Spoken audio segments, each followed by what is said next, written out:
Olá, pessoal, boa noite a todos. Sejam bem-vindos aí ao nosso encontro, nosso primeiro encontro de lives aí de revisão para o PAS UNB, vestibular UNB. Teremos também lives aí voltadas para concursos públicos, tá?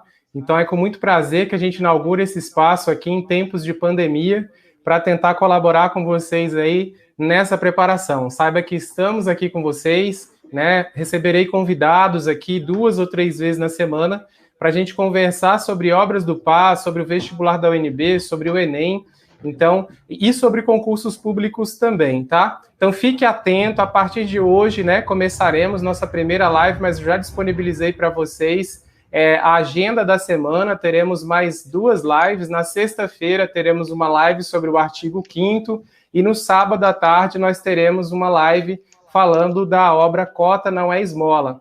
Normalmente sempre recebendo um convidado, um especialista ali, né, para colaborar, para contribuir, bater um papo aqui com vocês. Então, a gente começa. Sejam bem-vindos mais uma vez. E eu gostaria que vocês destacassem aí, quem estiver assistindo, fala de onde vocês estão assistindo aí, se é do Distrito Federal, se é de Brasília, se não é de Brasília, se é de fora. Comenta aí para a gente que a gente possa acompanhar e saber, né, como é que vocês estão aí para que a gente comece a interagir, tá bom?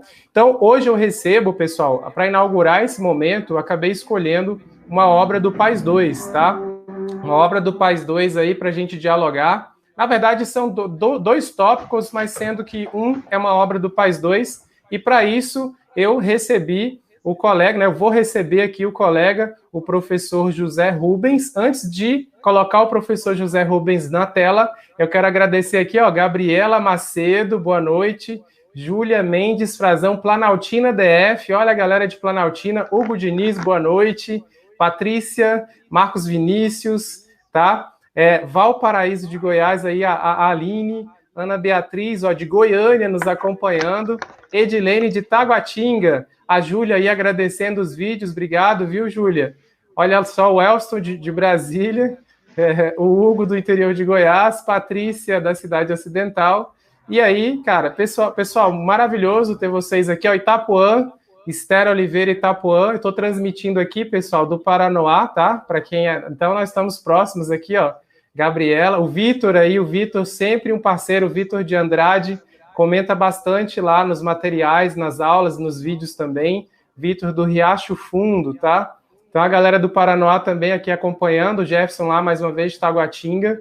Sejam bem-vindos, a Juliana ali também, a Juliana Castilhos de Brasília, tá? Depois eu volto aqui para interagir mais com vocês, mas agora eu quero chamar o meu grande parceiro, o professor José Rubens, um cara muito fera aí da história, que vai estar aqui, disponibilizou o tempo dele hoje aqui para estar conosco, compartilhar o seu conhecimento, né? Então eu passo a palavra agora, nesse momento, para o professor José Rubens. Boa noite, Rubens.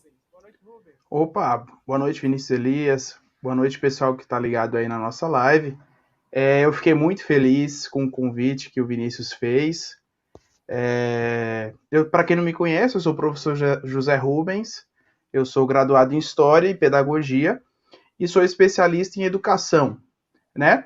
Então, o Vinícius me convidou e estou aqui para ajudar vocês. A gente sabe que esse período de pandemia, muita gente estava estudando através de cursos presenciais, e agora teve que viver esse novo normal, né? Esse novo normal das atividades remotas e à distância, tá? Mas nem por isso a gente quer deixar de cair a qualidade, tá bom?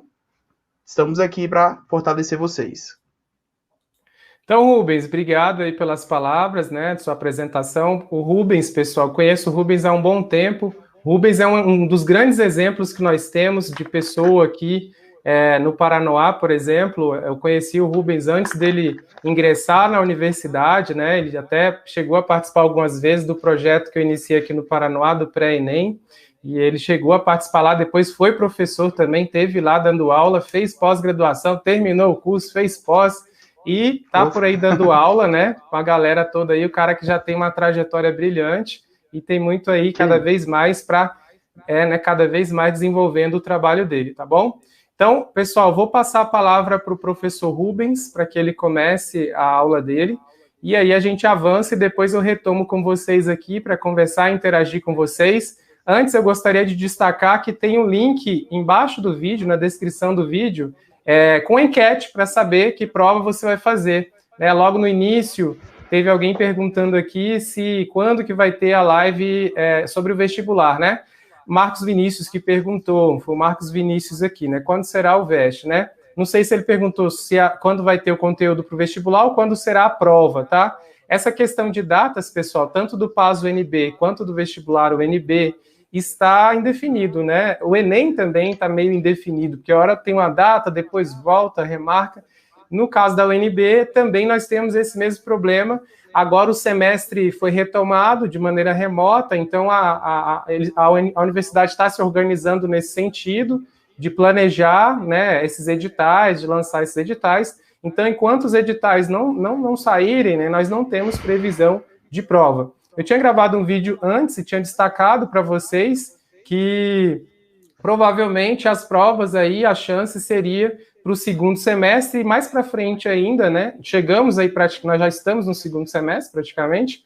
Eu creio que se houver prova aí, lá para novembro, dezembro, do vestibular ainda, tá? Talvez não tenhamos prova antes, porque a gente sabe no contexto que nós estamos aí, a questão da pandemia, tem toda uma questão de saúde envolvida. Enquanto os especialistas aí não sinalizarem, né, que pode, né, que está mais ou menos seguro, dados todos os cuidados ali, eu acho difícil eles marcarem uma prova. Do mesmo modo, concurso público, né? Os concursos, vocês estão vendo que até se lançaram editais, mas as provas, né, tá travado aí a data de prova, sem perspectiva de provas aí, mesmo que esteja marcado, existe uma chance grande do pessoal remarcar quando chegar próximo da data. Então, por enquanto, está indefinido. O que eu destaco para vocês, pessoal, é continuar estudando, continuar firme. E por isso nós estaremos aqui nesse espaço, né, apropriando ainda mais. Eu sempre trazia aqui os vídeos para vocês e agora por meio de lives também, para ajudar na preparação de vocês e também, né, tá aqui junto, né, todos juntos aqui, para que vocês não desanimem e continuem estudando, tá bom?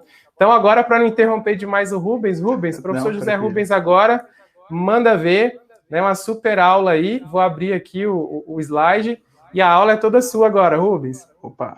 Obrigado, Vinícius. Então, pessoal, quem chegou agora, boa noite. Sou o professor José Rubens, professor de História.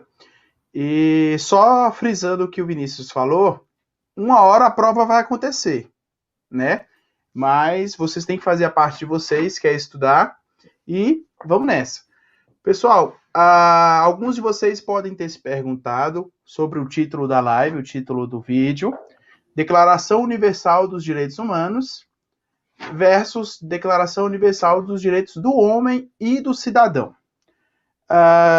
Alguns de vocês já perceberam que a obra do PAS, né, de acordo com o último edital, ela é a declaração do ano de 1948. Só que, por que a gente está fazendo esse paralelo entre as duas declarações? Porque muitos estudantes confundem o nome das duas, confundem uma com a outra, e as bancas, como é o caso do CESP, ele já tentou fazer isso, tentam confundir o candidato, o vestibulando, a errar uma questão por conta da nomenclatura. E depois que eu explicar para vocês o contexto histórico de cada uma, vocês nunca mais vão errar uma questão disso, vocês nunca mais vão errar essas duas nomenclaturas, tá? Então, como vocês observam aí no slide, nós temos duas imagens. Uma, a da esquerda, tem uma fotografia, essa fotografia é histórica, tá, pessoal? Essa mulher que está aí segurando um jornal, um impresso, ela é a Eleanor Roosevelt, ela era embaixadora dos Estados Unidos na ONU, ela que fez essa imagem simbólica, essa fotografia, onde ela segura a Declaração Universal dos Direitos Humanos, recém-impressa.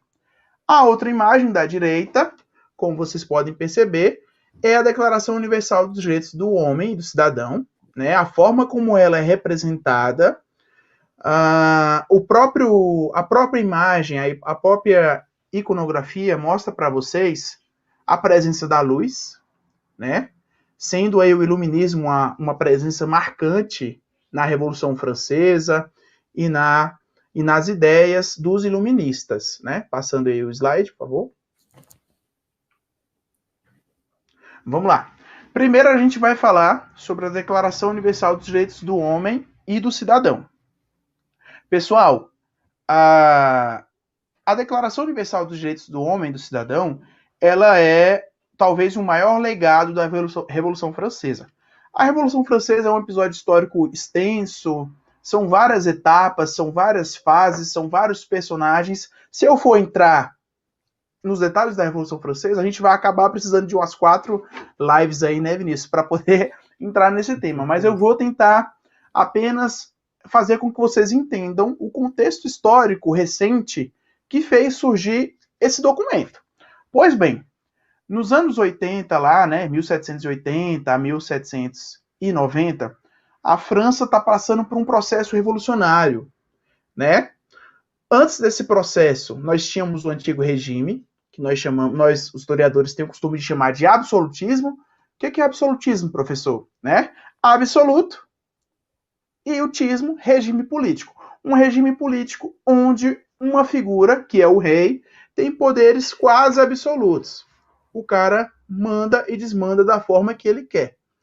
Então, as pessoas começaram a ter ideias, né? Mas, professor, muitos alunos perguntam como é que as pessoas da época deixavam uma pessoa mandar tanto assim, né? Será que ele não era discutido? Será que ele não era debatido? Pois bem, pessoal, durante o absolutismo, acreditavam que o rei era a representação de Deus, do divino na Terra. Então, a defesa teórica do absolutismo, ela está na religião cristã. Os filósofos absolutistas, entre o Jean Bodin, Jacques Bossuet, esses caras acreditavam que o rei era a representação do próprio Cristo na Terra. E por isso ninguém podia falar mal dele. E aí veio o iluminismo, né? Iluminismo vem de iluminar, século das luzes. Os caras falavam, peraí, velho, por que eu tenho que obedecer uma pessoa simplesmente porque dizem que tem que ser assim? Não, todo mundo é igual. Todo mundo tem que agir não de acordo com a religião, mas sim com a razão. E aí os iluministas criaram o chamado século das luzes, né? Século XVIII, século XVII, principalmente aí na França, na Inglaterra, foram pensadores que defendiam que a razão deveria ser a fonte do conhecimento e das ações humanas, e não a religião como o absolutismo defendia. Tá? Entre eles nós temos o Locke, o Montesquieu, que é o mais famoso, costuma ser cobrado aí em exames pela divisão dos 3 poderes. Nós temos o Rousseau e o seu contrato social. Nós temos, entre outros, que defenderam um conjunto de ideias que são chamadas de iluminismo. E esse iluminismo está fortemente presente nesta Declaração Universal dos Direitos do Homem e do Cidadão. Tá, pessoal? O iluminismo, ele defende que a divisão política deve obedecer como um critério não a religião, não os conceitos divinos teológicos, mas sim uma razão. Os poderes deveriam ser separados, né, como disse o Montesquieu, onde cada um consegue equilibrar o outro. Né? Nós temos o poder legislativo, que cria as leis, nós temos o poder judiciário, que vai julgar as condutas do homem, e nós temos o poder executivo, que vai levantar, que vai passar à frente as ações do Estado. Esses 3 governos, na ideia do Montesquieu, eles iriam equilibrar as forças políticas e fazer com que a razão, né, o bem-estar de todos, fosse levado em conta e não a vontade do rei. Né? Quem estudou iluminismo viu que as ideias iluministas estavam ligadas à ascensão de uma nova classe social, que era a burguesia. Né? Quem eram os burgueses? Os burgueses eram os primeiros habitantes das cidades, na Idade Média, na Europa. Na época do feudalismo, as pessoas que tinham direito ao poder eram os nobres e as pessoas ligadas ao senhor feudal, né? Enquanto isso, a pessoa podia ficar rica, né? Ter muita acumulação de capital, de riquezas, mas ela não tinha poder, porque quem mandava era o rei e no interior das cidades, no interior dos feudos, o senhor feudal. Então, essa categoria de comerciantes, de jornaleiros, de várias profissões liberais que conseguiam trazer uma riqueza para o cara, os burgueses,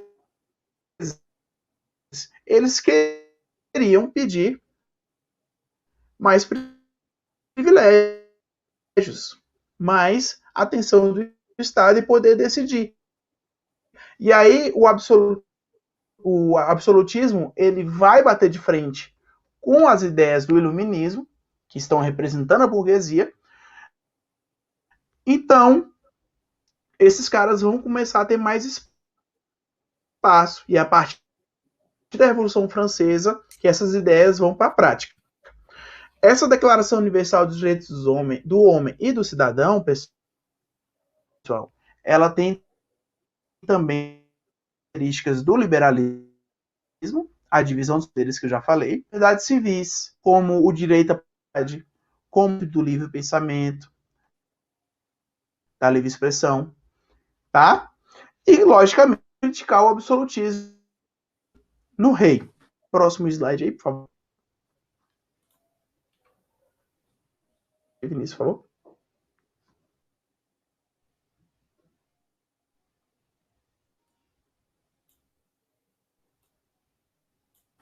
Então, pessoal, como eu falei, a Declaração Universal e do Cidadão foi o maior deixado pela, né? Verdade, as ideias de liberdade, surgiram a partir desses lutas universal dos direitos do homem e do cidadão, de 1789, ela vai ser um marco histórico porque ela é o primeiro documento que tem um objetivo universal, o universalismo. Eles vão tentar expressar a vontade que tenha como objetivo atingir todas as pessoas, né? Mas, professor, foi a primeira lei, foi a primeira atividade humana que defendia os direitos humanos, os direitos do homem. Isso que também é assunto de muitas peguinhas. Não tanto para o PAS, para o vestibular ou para o Enem, mas quem aí também faz concurso público ou alguém que está nos assistindo é concurseiro, muitas bancas gostam de fazer peguinhas com essa pergunta, né? Com essa pergunta. Os direitos humanos surgem a partir da Revolução Francesa? Errado, né? As noções de direitos humanos, as próprias leis de direitos humanos vão surgir desde a antiguidade, né? Nós temos registros de lei lá no Egito Antigo, na Babilônia, com o chamado Código de Hammurabi. Temos também na Babilônia, bem antes, bem mais que 1000 anos antes de Cristo, nós temos um governante, né, chamado Ciro, que vai dar liberdade religiosa para os seus súditos e libertar os escravos, defendendo que todo mundo tem o direito de liberdade, o direito de igualdade. Então, se vocês verem alguma pergunta dizendo os direitos humanos nascem na Revolução Francesa, vocês vão marcar errado, né? O que vai nascer nessa Declaração Universal dos Direitos do Homem e do Cidadão? Vai nascer um documento que tem como elemento principal os direitos humanos, mas que busca universalizar, né? A legislação egípcia era voltada para o Egito. A legislação babilônica, o Código de Hammurabi, era voltado para aquela parte do Oriente, né? Todos esses documentos eram pensados para uma nação. Já a Declaração Universal dos Direitos do Homem e do Cidadão, ela é pensada para toda a humanidade. E a partir daí, para vocês verem o quanto que esse documento foi importante. Os trabalhos na Assembleia Nacional, pessoal, eles duraram 10 dias. E eram 10 dias sem parar. Os deputados constituintes da França, na Revolução Francesa, eles se reuniram na Assembleia Nacional e só saíram dali quando o documento estava pronto. Levaram 10 dias. 10 dias escrevendo, 10 dias debatendo, 10 dias refletindo a lei para poder depois promulgar e divulgar, né? Então, o objetivo dos revolucionários era fundamentar o poder, criar uma república, afinal, eles derrubaram o rei Luís XVI, né, derrubaram a monarquia, para criar um novo tipo de poder que seja mais participativo, né? Passando o slide aí, por favor, Vinícius. Beleza. Então, eu contei para vocês um pouco desse legado histórico, né? Agora eu vou falar sobre a importância, né, desse documento, dessa Declaração Universal dos Direitos do Homem e do Cidadão. Qual que é a importância? Mas, professor, você falou para a gente que ele foi o primeiro documento que tem um objetivo a atingir toda a humanidade, toda uma universalidade de pessoas. Pois bem, ele vai inspirar outros documentos que vão vir, principalmente a Constituição dos Estados Unidos, que é um dos documentos de direitos humanos e liberdades civis mais famosos, a própria Constituição brasileira, pessoal, se vocês lerem a nossa Constituição brasileira, de 1988, tem diversos princípios iluministas lá, princípios de liberdade, de igualdade, fraternidade, onde todo mundo tem direito à nacionalidade, tudo isso.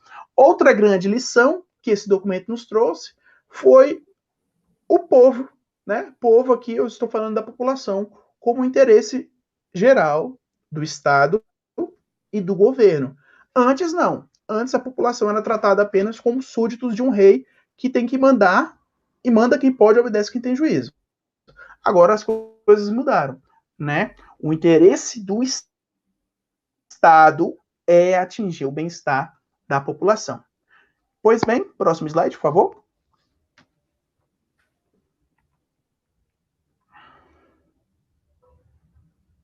Beleza. Então, pessoal, eu já falei sobre o documento de 1789, que é a Declaração Universal dos Direitos do Homem e do Cidadão. Agora eu vou falar sobre essa que é uma obra do País II, tá? Que em 2017 caiu uma questão, a gente vai ver no final da apresentação aqui, caiu uma questão sobre esse documento universal, só que caiu no País I. Agora o CESP mudou e é uma obra do País II.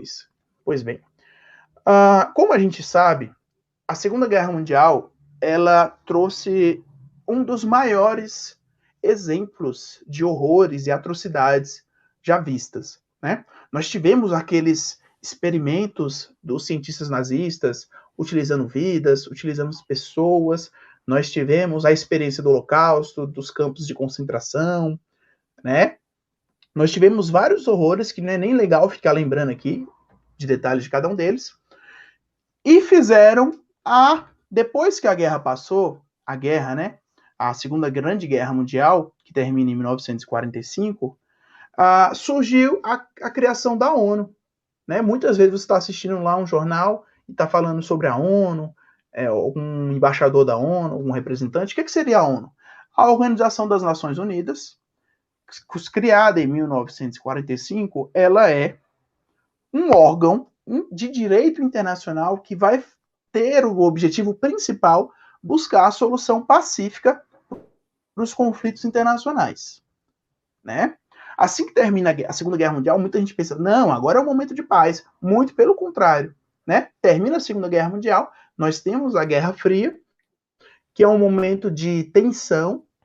Pode até ser que não houve um conflito armado, mas é um momento de tensão política, tensão armamentista, corrida armamentista, tensão de interesses. Então a ONU seria um instrumento capaz de frear, de acalmar os ânimos e buscar a solução sempre dentro da paz, né? Inicialmente, em 1945, pessoal, 50 países assinaram esse documento, tá bom? 50 países assinaram esse documento, inclusive o Brasil. O Brasil é um dos países fundadores da ONU, né? A chamada Carta das Nações.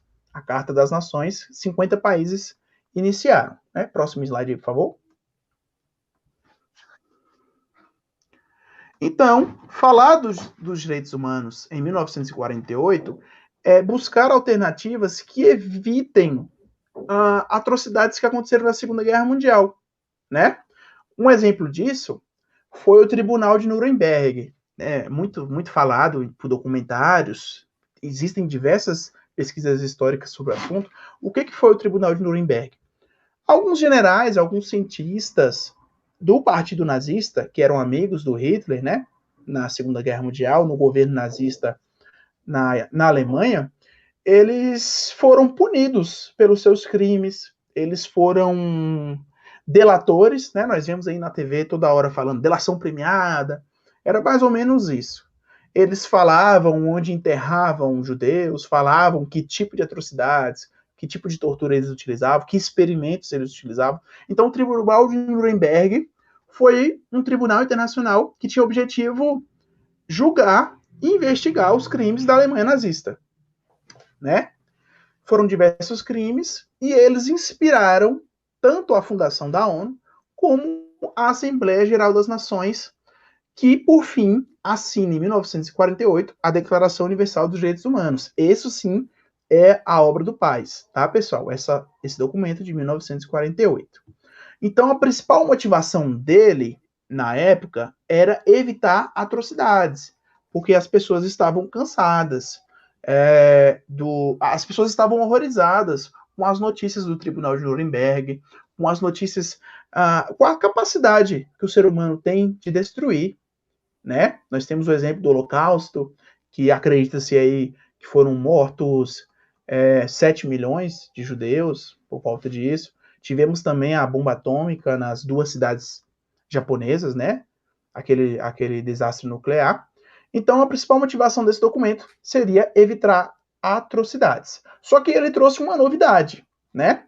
Se o Hitler e os seus comandantes nazistas perseguiam minorias, perseguiam judeus, perseguiam ciganos, homossexuais, deficientes físicos, se aquela cúpula do poder nazista tinha como objetivo perseguir os vulneráveis, as minorias sociais, então, além de evitar atrocidades, a Declaração Universal dos Direitos Humanos, ela tenta defender todo ser humano.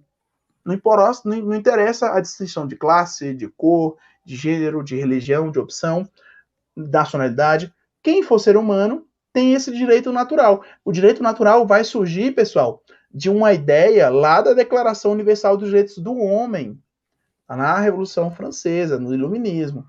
Direito natural é aquele que você nasce com ele. Tá bom? Próximo slide aí, por favor. Pois bem, pessoal, logicamente, eu não, até por uma questão de tempo, de estrutura, eu não ia ler o documento inteiro, né? É uma obra do Paz, acredito que vocês possam procurar aí, é muito fácil baixar em PDF, baixar na internet, a Declaração Universal dos Direitos Humanos.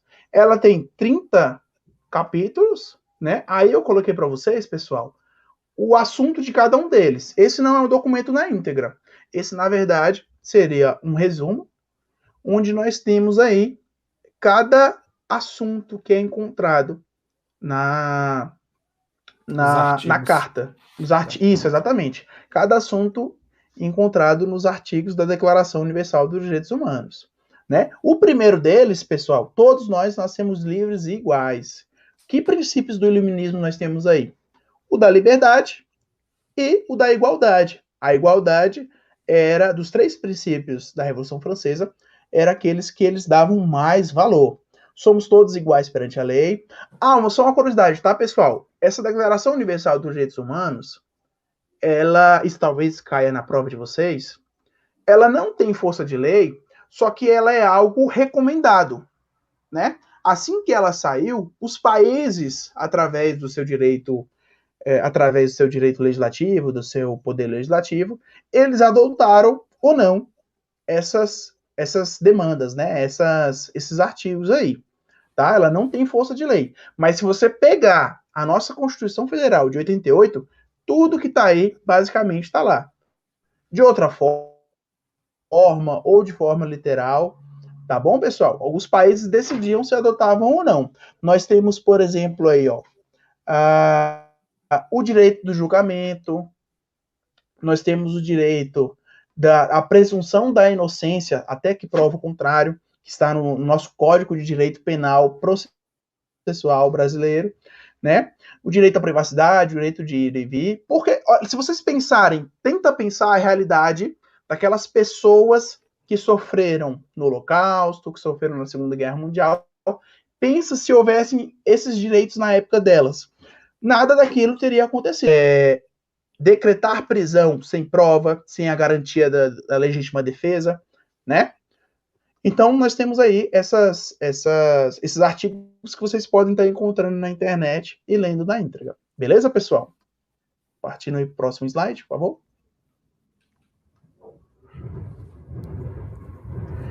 Pois bem, pessoal, só para lembrar que está rolando uma enquete aí na descrição do vídeo. Vocês também podem utilizar os comentários, tá? O Vinícius vai estar aí olhando. Tô de olho aqui nos comentários aqui da galera.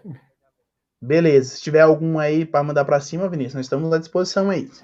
Tô segurando aqui, que aí quando você fechar, arrematar a declaração, antes de fazer a questão, eu já destaco uns aqui e a gente segue para as questões. Não, beleza, tranquilo aí, nós estamos aí às ordens.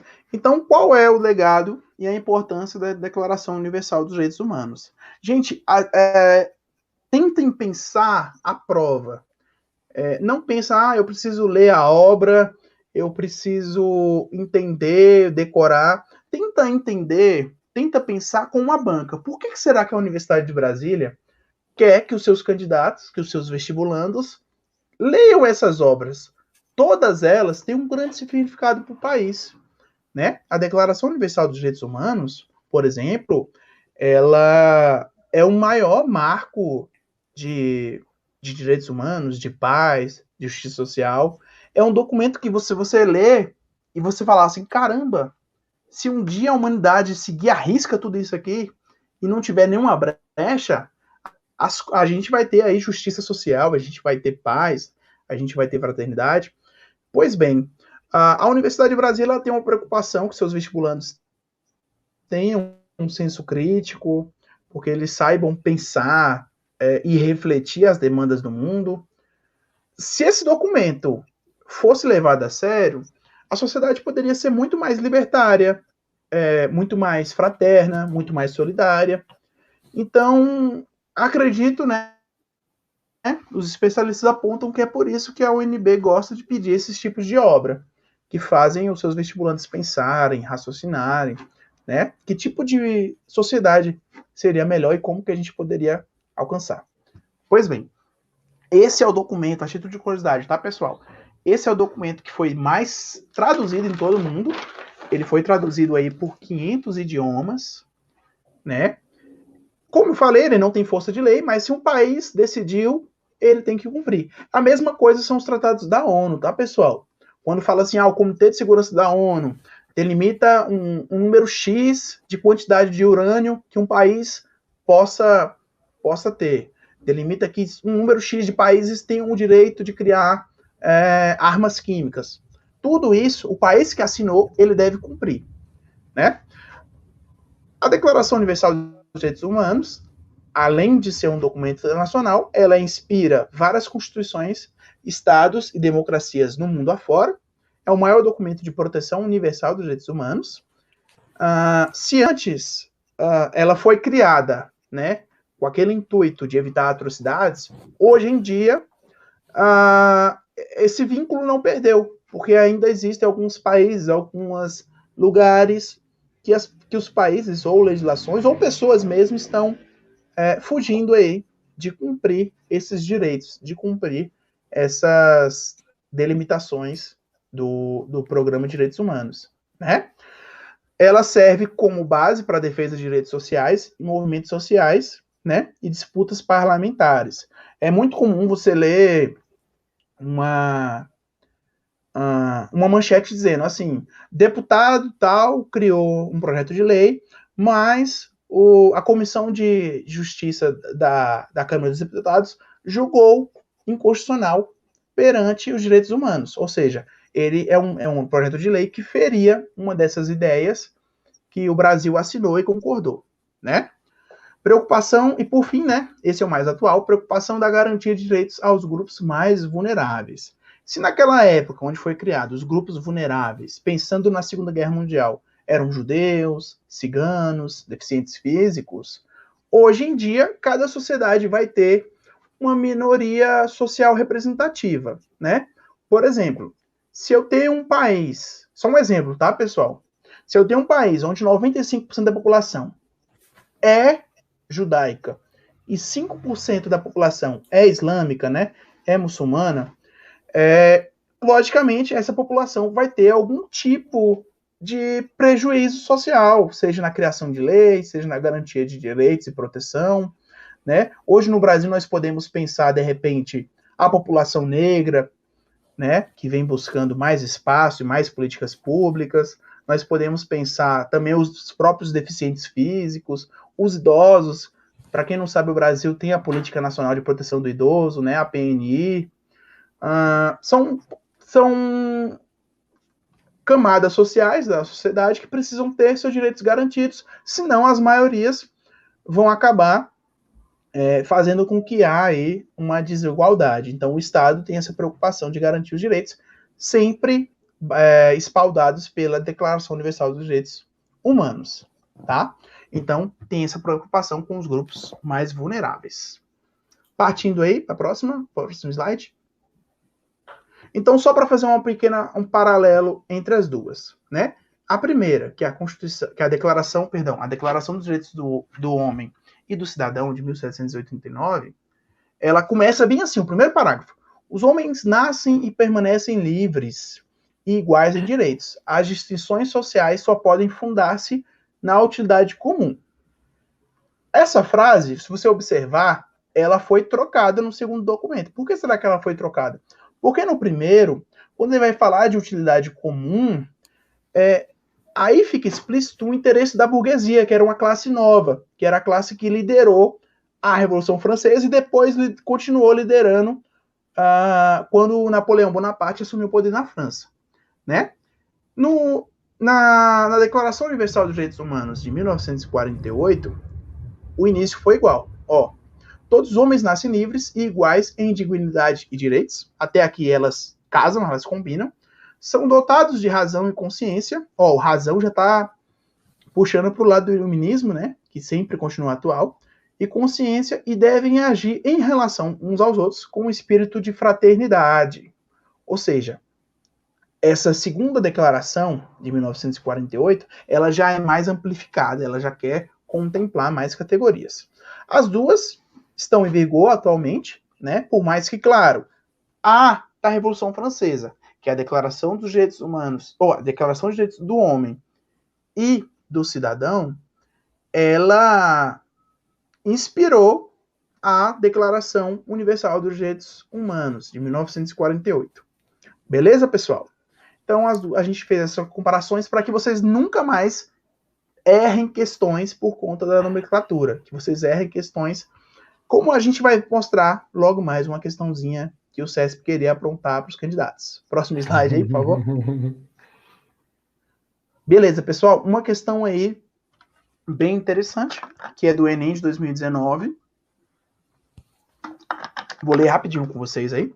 A Declaração Universal dos Direitos Humanos, adotada e proclamada pela Assembleia Geral da ONU na Resolução 217, de 10 de dezembro de 1948, foi um acontecimento histórico de grande relevância, ao afirmar pela primeira vez, em escala planetária, o papel dos direitos humanos na convivência coletiva. Pode ser considerado um evento inaugural de sua concepção da vida internacional. Ou seja, ele está falando aqui que ela trouxe novidades. Ele vai perguntar que novidade foi essa. A declaração citada no texto introduziu uma nova concepção nas relações internacionais ao possibilitar vamos ver, ele quer saber qual foi a novidade que essa declaração trouxe, né? Letra A superação da soberania estatal. B, defesa dos grupos vulneráveis. C, redução da truculência belicista. D, impunidade dos atos criminosos.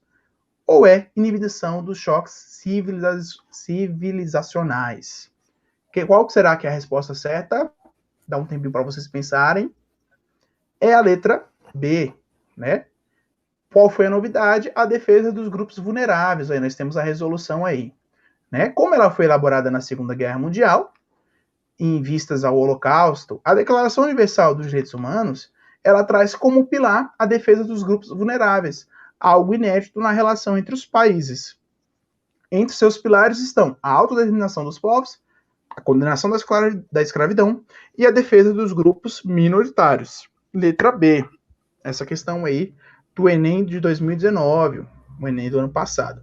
Tá? Uma questão tranquila, uma questão fácil, né? Se a pessoa tivesse assistido essa live aqui comigo, com o Saberia. Vinícius e com vocês, ela teria acertado com certeza, né, Vinícius? Com certeza, eu teria acertado. Tem algum comentário sobre a questão?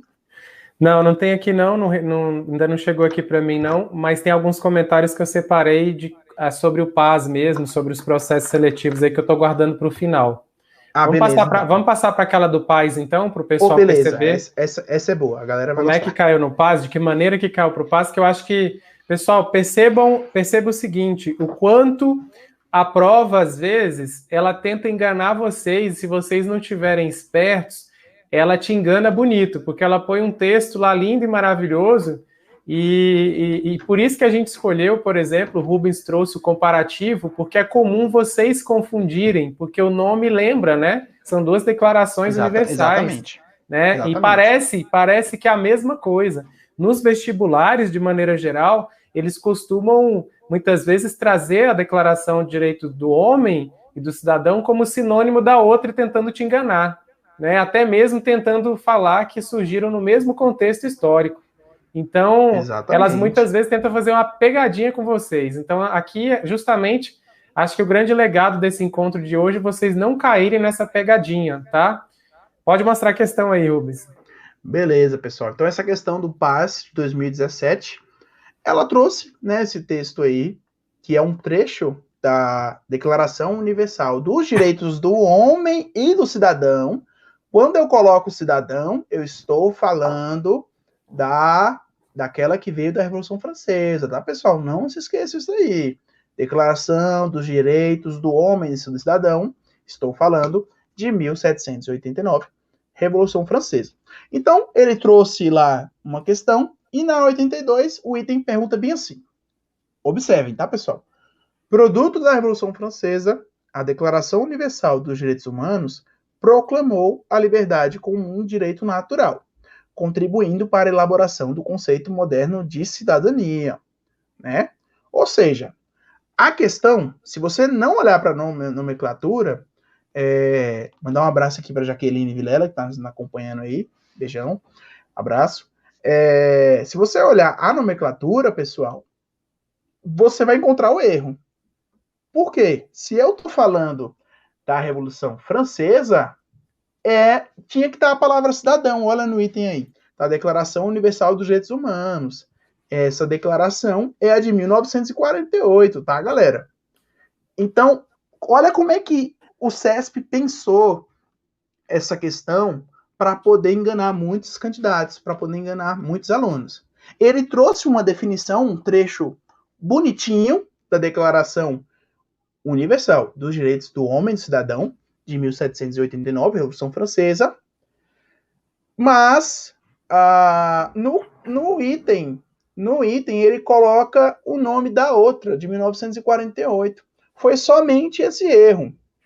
Um erro de descuido, tá, pessoal? Só que aí, não sei se dá para vocês enxergarem, mas dentro da referência, tá aí o trecho, né? Declaração Universal dos Direitos Humanos, 1789. A própria questão já errou dentro da referência, porque o nome desse documento, qual é? Declaração Universal dos Direitos do Homem e do Cidadão. Viu a palavra cidadão na referência, já lembra da Revolução Francesa, tá? Para não se confundir com dos Direitos Humanos de 1948. Então, essa questão está errada simplesmente pela nomenclatura, pelo nome que saiu errado. Se eles tivessem utilizado outro nome, tanto na referência que está aí em negrito abaixo do texto, quanto no item, a questão seria muito bem elaborada, seria até uma questão, até comentei com o Vinícius, que seria uma questão legal. Só que ou eles estavam desinformados, ou eles buscaram encontrar o texto lá no Yahoo Respostas. Yahoo Respostas, sei lá. Houve uma falha. A impressão é que parece que houve uma falha ou da fonte, de onde buscou, da construção, ou então talvez foi proposital, mas aí deu uma escorregada no ajuste de construir, né, no arremate. Exatamente. Ali. Essa questão, pessoal, esse item, ele foi cobrado na prova do PAS 1 de 2017. Veja que Tem gente aqui na live do Pais 1, e já vou mostrar, inclusive, o resultado da nossa enquete, que vocês participaram. Não se esqueça, né? Embaixo aqui, tem um link para vocês participarem da enquete para falar qual prova vocês vão fazer, se é PAS 1, 2 ou 3, se é Enem, se é... O Enem eu não coloquei não, mas vestibular da UNB, tá? Mas teremos lives falando do Enem também. Veja que esse item eu trouxe, ele foi muito interessante por isso, porque igual o Rubens destacou, a partir da aula de hoje, pessoal, vocês não podem mais errar esse tipo de item que tenta comparar uma declaração com a outra. Falou em declaração Revolução Francesa, direitos do homem. Universal tem que estar, e direitos humanos, né, vai ter que estar vinculado à Segunda Guerra Mundial ali, aquele contexto histórico, 1948. ou seja, bem depois, né, e aí tem que estar associado àquele esquema da ONU e tal. Então, cuidado para não confundir isso aqui. Veja que caiu no Pais 1, não era a obra do Pais 1, mas foi para a prova do Pais 1, tá? Não era antes no Pais 2, na listagem antiga, não tinha essa obra lá, mas vez ou outra a prova costuma trazer a temática, principalmente a temática da Revolução Francesa, né? E um destaque para vocês é que agora, oficialmente, é a obra do Pais 2, então você tem que ficar esperto, porque isso pode aparecer na sua prova. Essa pegadinha ou alguma coisa nesse sentido, ou esse tipo de comparação, pode aparecer na prova, e vocês têm que ficar atento, né? Porque foi uma tentativa aí. E para o pessoal que está nos acompanhando do vestibular, tem muita gente aqui pelos nomes que eu já reconheço lá da mentoria do vestibular. Destaco para vocês, pessoal, que tudo que a gente estiver falando aqui sobre o Pais 1, 2 e 3 serve automaticamente para o vestibular. Porque o vestibular, como vocês bem sabem, ele costuma trazer temáticas e obras do PAS. Né? Eu já tinha falado isso para vocês. Então, toda a discussão que a gente fizer aqui em cima do Pais 1, 2 e 3, quem vai fazer o vestibular tem que estar atento. E quem for fazer o Enem também, porque isso aqui serve de repertório, de bagagem, para você chegar na prova do Enem. A Declaração Universal de Direitos Humanos costuma frequentar demais o Enem, tá? Demais. A ONU, essa discussão, Revolução Francesa, Segunda Guerra Mundial, tudo isso que a gente está estudando para o PAS serve automaticamente para o Enem também, demais. Esse texto aqui, Rubens, ele já foi texto motivador de redação do PAS também. Isso que eu ia comentar. Inclusive, só uma curiosidade, pessoal, em 2018, que a Declaração Universal dos Direitos Humanos completou 70 anos, os cursinhos todos estavam falando, é o tema do Enem, é o tema do Enem. Mas ainda não caiu, mas é um tema, assim, atualíssimo, né? O Enem tem esse perfil de atualidades, de globalização, de coisas atuais, né? Já pensou você assistir uma aula dessa, uma live dessa, e no outro dia o tema da sua redação, seja de concurso público, seja do próprio PAS ou do Enem, for direitos humanos, for a Declaração Universal de Direitos Humanos, você só vai ter a agregar aí conhecimento, sem falar que é um tema que interessa a todo mundo. Nós estamos falando de cidadania, nós estamos falando de Estado, de poder, interessa a todos nós, brasileiros e brasileiras, né? Então, lembrando aqui, pessoal, esse item que a gente trouxe, o item 82 do PAS 1 de 2017, esse item foi anulado, tá? Porque entraram com recurso, né? Entraram com recurso. Por isso que o candidato bem preparado, ele chega numa prova dessa, ele olha a prova e vê que ela tem erro, e sabe o motivo do erro e consegue contra-argumentar a banca e entrar com recurso e ganhar. Então, entraram com recurso, ganharam, então o item foi anulado, tá? Foi anulado, e o próprio Sebrasp destacou, né, que eles reconhecem que foi mal formulado, que a construção prejudicou a interpretação do candidato, era a justificativa que estava lá. Então, seja aí vocês que vão fazer o vestibular e o PAS UNB, fiquem atentos, porque dá para entrar com recurso, né? Normalmente, quando tem a prova, um mês depois abre para recurso, mais ou menos um mês, abre para recurso, uns 20, 30 dias depois, e aí é muito importante, porque às vezes você não é prejudicado, né, com um item que está mal formulado, e o item pode te induzir a erro quando você for responder ali, né? Então, é muito importante destacar isso aí para vocês. Eu tenho um conselho a respeito disso também, pessoal, outra dica, né, outra sugestão. Esses exames de vestibulares do PAS, eles vão tratar de um tema mas eles costumam trazer um trecho de um documento, de uma obra, e lá embaixo tem sempre a referência, sempre tem que ter a referência de onde ele tirou o texto, se é um site, se tem uma fotografia, tá lá o nome do fotógrafo, o ano. Então, se vocês puderem, sempre que for fazer uma questão que tem um texto, dá uma olhadinha na fonte, na referência. Essa questão, se o candidato que conhece as duas declarações, que estudou a fundo a Declaração Universal dos Direitos Humanos, ele leu a referência e viu que não é ela porque é ligado à Revolução Francesa, ele já sabia, opa, já tem um erro aqui de questão, de item. Ou seja, se eu errar essa questão, já é um possível recurso. E muita gente erra a questão, pessoal, simplesmente porque ignorou a referência, né? E os editais são claros, o candidato é responsável pela leitura do conteúdo da prova, e a referência faz parte. Então, eu já vi muita gente errar questões de vestibulares, de Enem, porque tinha uma informação preciosa ali na referência, naquela letrinha miúda, que a gente costuma chamar letrinha miúda, em negrito, e a pessoa simplesmente ignorou. Então, eu tenho esse conselho aí para vocês, essa dica, beleza, galera? Pessoal, ó, já quero agradecer a interação de vocês aqui. No link, na descrição desse vídeo, tinha um link disponibilizado ali que a gente colocou para vocês, perguntando que prova você vai fazer, né? Como o tema principal dessa live de hoje é do PAS 2, então a grande maioria de vocês, de fato, são do PAS 2, né? 12 pessoas responderam ali que são do PAS 2, 3 do PAS 1, 2 do PAS 3 e 6 do vestibular. Eu destaco para vocês, perceba a importância, né? Não é que vai ser uma live do PAS 2 que só a galera do PAS 2 vai ter que fazer, porque a gente acabou de trazer uma questão de prova aqui do PAS 1, mas que é conteúdo lá do PAS 2 agora, né? E do vestibular, né? Essa temática também ela é muito importante lá para a prova do vestibular. Pessoal, uma outra coisa, me perguntaram aqui, né, se a Declaração Universal dos Direitos Humanos, né, se você precisa estudar, né, saber tudo sobre ela, né? Pelo menos, igual o Rubens falou, você entender a ideia, né? O que ele trouxe, o que ele apresentou aqui hoje foi o conceito, a ideia, o porquê que foi criado, em qual contexto, isso é importante. Não só a Declaração Universal dos Direitos Humanos, mas a do direito do homem e do cidadão também, entender o porquê que foi criado, o contexto, mais ou menos ali, para que na prova você consiga resolver os itens. Boa parte dos itens vão nessa direção, de tentar destacar aí e tentar verificar. Então, você não precisa decorar a Declaração Universal toda, tá?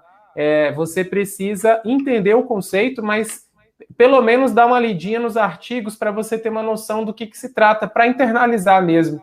A Declaração Universal dos Direitos Humanos tem 30 artigos, né? Você tem o preâmbulo e 30 artigos. Passe os olhos, porque os artigos são pequenos. Nesse slide aqui que a gente apresentou nessa aula, o Rubens enxugou em apenas uma linha, separou por temática, né? Por tema. Mas cada artigo daquele lá na declaração, ele tem 2, 3, 4 linhas. É rápido de ler. Bem grande. É um documento não tão grande quanto outros, né? Que se você, por exemplo, pega o artigo 5º, se você pega o artigo 5º do primeiro ano, que é a obra do primeiro ano, o artigo 5º tem mais de 70 incisos. Então, é gigante, né? No segundo ano, isso aqui é um documento até que não tão grande assim, que é possível você destacar. Ele tem 30 artigos, o meu aqui, por exemplo, eu estou com ele aberto, está dando 9 páginas, né? Agora, Rubens, uma coisa que eu achei interessante aqui, que eu percebi, o artigo 6º, né? Enquanto você estava falando, eu estava lendo aqui a Declaração Universal.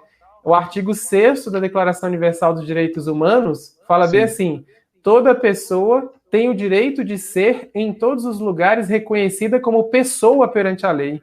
Exatamente. Eu falei, será que é necessário falar isso mesmo? Vejo tanto que era importante naquela época destacar que você é uma pessoa, né? Que parece tão óbvio isso, mas se eles tiveram que colocar isso nessa época, é porque era muito importante ter essa marcação, né?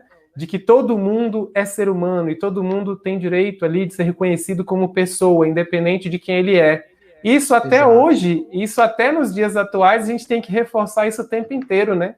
Que todo mundo é livre para ser quem quiser, né? Então, desde lá da Declaração Universal, isso já acontece, mas não mudou nada até hoje, né? Exatamente. Eu vou deixar, pessoal, para vocês baixarem, depois da live, eu vou deixar para vocês baixarem na descrição do vídeo os slides e a Declaração Universal dos Direitos Humanos, tá? Me perguntaram aqui, a Aline perguntou, né, onde ela consegue achar, no site da ONU tem, mas eu posso disponibilizar o link aqui embaixo para que vocês acessem lá, tá?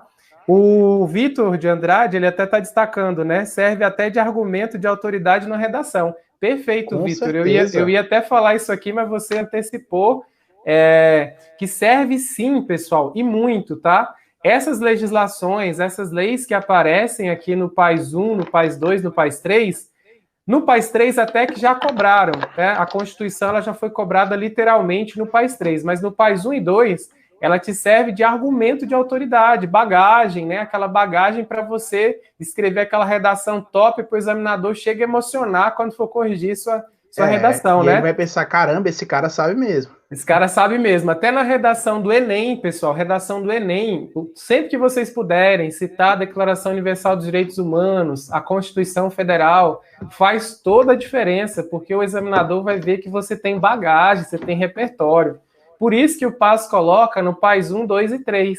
Ele coloca no PAS 1, 2 e 3 para que você tenha essa bagagem. Não é que vai cair para você decorar. Dificilmente vai cair o artigo aqui para você decorar e tal. Mas vai cair a ideia. E para além disso, os princípios, né? E para além disso, pessoal, essa Declaração Universal dos Direitos Humanos, ela está aqui para vocês, no PAS 2, por exemplo, porque ela dialoga com várias obras também da listagem. Se você perceber, ela dialoga com a Lei Maria da Penha, ela dialoga com várias obras lá da parte de audiovisuais, com várias músicas ali, né, inclassificáveis, cota não é esmola, né? Isso tudo serve de conexão. Então, você já sabe mais ou menos qual que é a ideia, né, da Declaração Universal dos Direitos Humanos. Agora, quando você estiver fazendo análise de uma obra, seja do PAS 1, 2 ou 3, você tem que entender se entra ali uma discussão, né? Se entra ali uma discussão a respeito da Declaração Universal dos Direitos Humanos ou não. Vamos pegar, por exemplo, uma obra que traz uma situação de preconceito, uma situação de discriminação, né? Situação de discriminação. Então, está ferindo os direitos humanos, está ferindo a Declaração Universal dos Direitos Humanos. Então, né, você pode ali argumentar para melhorar sua redação, né? Isso que é muito importante, tá? Ou até mesmo o item tipo D, né? Ou sua análise mesmo daquilo, né? Daquele contexto, daquela obra ali. Posso dar um exemplo disso aí? Só para frisar pode dar um exemplo, pode dar um exemplo, Rubens. Então, só para dar um exemplo, pessoal, do que o Vinícius falou agora, o Enem de 2018 ou 2019, se eu não estou me enganado, acho que foi 2018, o tema da redação era a questão da acessibilidade dos estudantes surdos, né? A acessibilidade dos estudantes surdos. E, se eu não me falho a memória, apenas 80 pessoas tiraram nota máxima, os 1000 pontos, no Brasil inteiro. E quase todas elas citavam a Declaração Universal dos Direitos Humanos ou a Constituição Federal. Exato. Teve uma que eu lembro que tirou nota 1000, Vinícius, começava bem assim: de acordo com os tratados internacionais dos direitos humanos, toda pessoa deve ser tratada de forma igual perante a sociedade. Ou seja, a sociedade deve tratar aquele que é conhecido como diferente, no caso da prova do Enem foi o surdo, tendo como referência a Declaração Universal dos Direitos Humanos. Essa pessoa escreveu isso na prova, ela já começou com a introdução, né? Destacando a Declaração Universal dos Direitos Humanos, e a pessoa arrasou, né? Se eu não me engano, foi até aprovado em medicina numa federal, só diga-se de passagem. Tá bom? Exatamente. E uma outra coisa, vocês perceberam que várias obras do PAS 2, por exemplo, dialogam muito a respeito de preconceito de minorias. Né? Você tem lá o Ari, o youtuber indígena, você tem Cota Não é Esmola, você tem um tanto de obras, mas não é só no 2, você tem isso no 1, você tem isso no 3. O 3, a listagem nova, ela até parece que é uma mistura do 1 e do 2, das discussões do 1 e do 2. Então, são muitas obras que vão dialogar muito com o que diz a Declaração Universal dos Direitos Humanos. A gente tem a própria Lei Maria da Penha aqui que eu destaquei para vocês, mas tem outros documentos também, né, em relação a isso. Então, é muito importante que vocês fiquem de olho porque e estabelecer essas conexões, né? Perceber que essas obras se conectam, né? Você pode usar uma para argumentar sobre a outra e vice-versa. Então, é muito importante, sim, esse contato com as obras. E, principalmente, para quem vai fazer o vestibular e o Enem, se puder, se você vai fazer o Enem, puder dar uma olhadinha nas obras do Paes também, dar uma estudada no contexto ali, você aumenta o repertório, você acaba aumentando o repertório para a prova do Enem também, tá? Então não é uma coisa exclusiva só para o Paes, não. Me perguntaram, teve alguém que me perguntou mais cedo se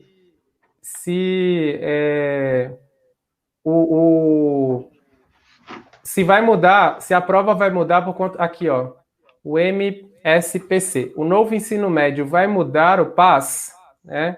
Foi uma boa pergunta dele, porque a gente sabe que a gente está num momento de transição aí, né, da questão do novo ensino médio. Então, foi até importante ele destacar isso aqui.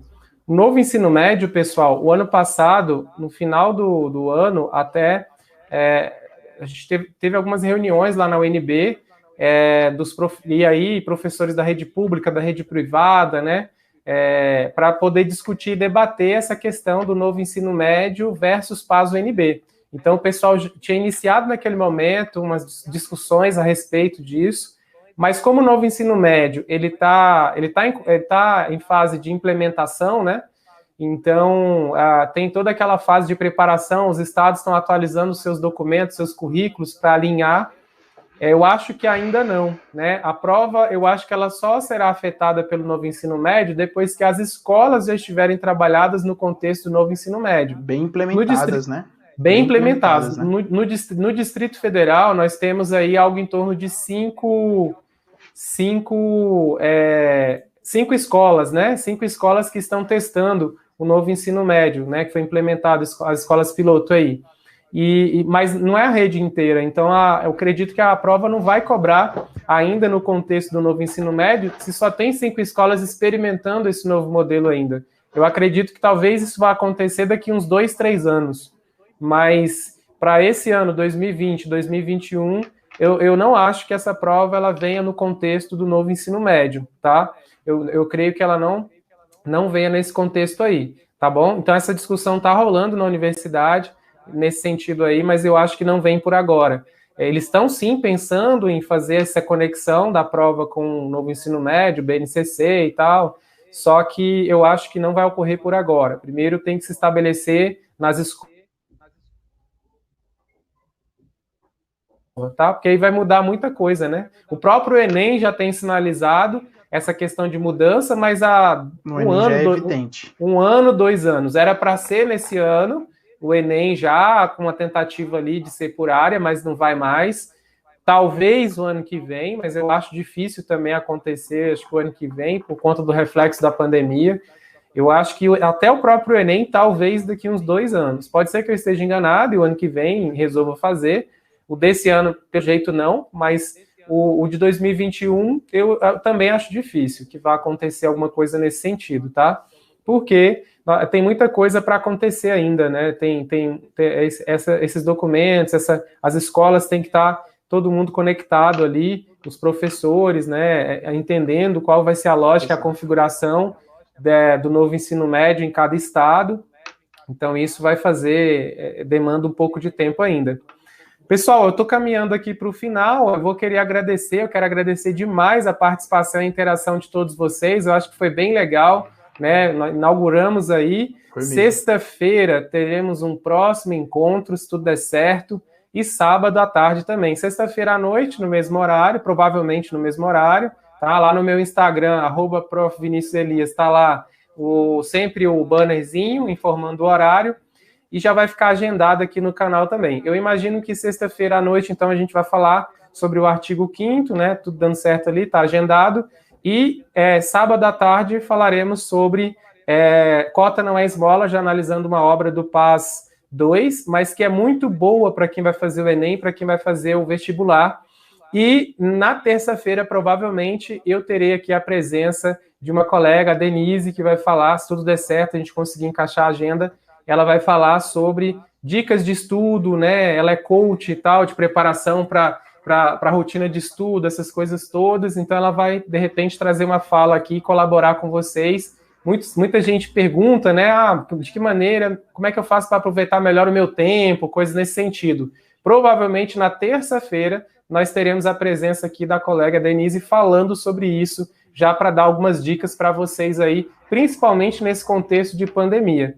O que eu quero destacar para vocês é que podem continuar contando conosco. O professor Rubens, aí a gente já combinou, ele voltará em outros momentos também para a gente discutir, mas outros professores também estarão aqui conosco. A gente vai tentar fazer um rodízio bacana, tentando trazer o máximo de professores aqui, com pelo menos 2 lives aí semanais para vocês, para ajudar na preparação de todos vocês, tá? E aí, se inscreva aqui no canal, continue acompanhando a gente, porque aí vocês vão receber lá as notificações para que, né, você não perca nenhum momento aí de aulas aí dessa preparação, tá bom? Eu vou passar para o Rubens aí para ele despedir de vocês e eu volto, fecho com vocês, tá bom? Rubens, palavras finais aí, pessoal.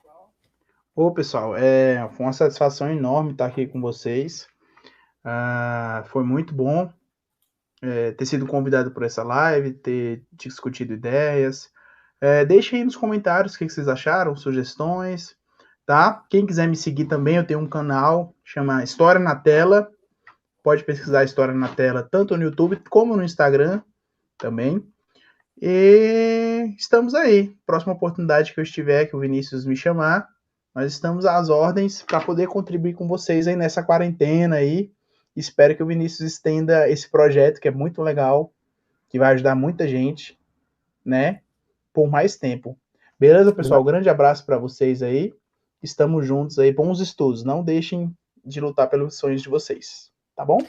Abraço. Valeu, Vinícius. Obrigado, Rubens, pelo convite. Obrigado por tudo, né? E eu vou voltar aqui só comigo na tela para agradecer a todos vocês mais uma vez. Boa noite a todos, bons estudos. Contem comigo, contem com os professores aqui que vão passar por aqui, estão aqui na preparação com vocês. E estaremos juntos aí nos próximos momentos aí, sempre tentando ajudar todos vocês. Um abraço, pessoal. Até o próximo encontro aí na sexta-feira.